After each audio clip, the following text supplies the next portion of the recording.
Good morning, Acting Secretary Snead.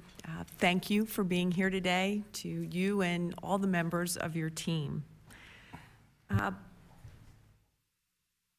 Considering this administration's strong support for Medicaid beneficiaries, can you explain how the administration feels about putting individuals who are on Medicaid, their health care at risk by potentially limiting their access to care by strong-arming union-building clauses into managed care state procurement contracts?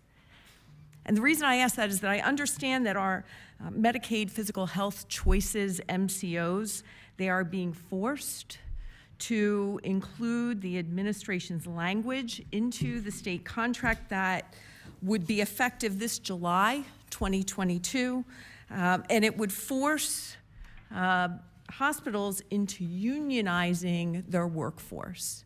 Is this accurate? You're referring to some language that has been included in the Physical Health Choices it's been included in the request for application since 2019. It has been included in the contracts for the Physical Health Choices program, which are out for review right now. We are working towards an April 1st deadline of having those contracts signed. Our North Star is the July 1 implementation of the Physical Health Choices program, these new contracts. The governor expanded the Medicaid program in 2015, and we have yet to have new contracts in place to reflect that expansion because of ongoing litigation. We are finally at the point where we're going to implement those contracts, so we're hopeful that we get to a good place through these contract negotiations, but they will play out over the course of the next couple of weeks. So let's talk about network adequacy, right?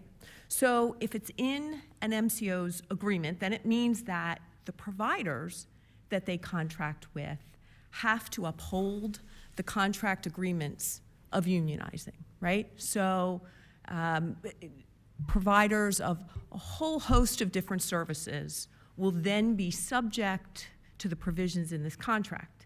Now, if the MCOs can't maintain adequacy, then the state has limited those Medicaid beneficiaries' access to health care. And I don't think I have to remind anybody in this room, but Medicaid is an entitlement program. We don't have a choice. We are required to provide this service. I'm very, very concerned because I believe that this proposal will limit our Commonwealth's ability to comply with the requirement to offer those Medicaid beneficiaries access to health care and services. And as you endeavor down this path, I would seriously encourage you to revisit this provision in this contract and eliminate it so that we may maintain our network adequacy and comply with the requirements of this entitlement program. Thank you. Thank you, Mr. Chairman.